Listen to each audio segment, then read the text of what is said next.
কুরিয়া বাণিজ্য মেলায় আওয়ার পরে একটা শরীরে ভালো পাওয়ার কথা কইছিলাম, কিন্তু ওই টুনির মাও কয় যে আমি বললে তুতলা। বন্ধুরা আজকে আমরা কলেজে থেকে দুপুরে টাইমে ছিলাম কুরিয়া বাণিজ্য মেলায়। সেদিনকার রাতে মেলায় আওয়ার পরে আমার গার্লফ্রেন্ড হারাই গেছে গা, তাই আমি ভাবছি যে আজকে একটা টুনির মাও বানামু। বন্ধুরা আমি ভালো থাকলে কি হইব, তাও কিন্তু আমি মেলা যাইরে আছি। এই যে আমার বুদ্ধিতে হুজুর ডারে নিয়ে আইছি, হুজুর তো বর্তমান মেলায় আহে না, ডাইরেক্ট জান্নাতের দরজায় পাড়া দিছে। পরে আমার হুজুর কয় যে আমি তো মেলা দেখবার আই নাই, আমি এসি সেরি বুলান দেখবার বিয়া করুম। বন্ধুরা আমি জীবনে বহুত মানুষের ড্যান্স করতে দেখছি, কিন্তু আমি হুজুরকে কোনোদিন ড্যান্স করতে দেখি নাই। তাই আমার লগের হুজুর দুই হাত উঁচা করে দিয়ে যে ড্যান্স করে সেটা আজকে দেখলাম।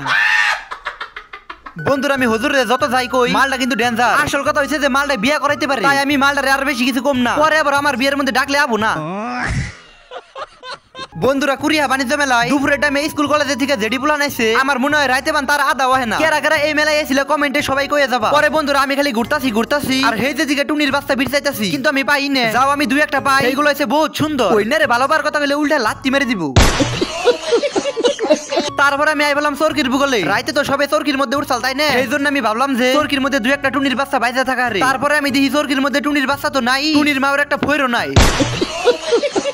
তারপরে আমি দেখি সব টুনির মাও এক জায়গায় বয়ে রয়েছে, আসলে তো বয়ে তো রয় নাই, টুনা টুনি মিলে বাহা বানাইতেছে। বন্ধুরা তোমরা 10 জনে যদি কও এই ভিডিওর সেকেন্ড পার্ট লাগবো, তাহলে আমি সেকেন্ড পার্ট নিয়ে আমু। বন্ধুরা আজকের জন্য এই পর্যন্ত। ভিডিও ভালো লাগলে লাইক করবা, তার সাথে একটা ফলো করবা।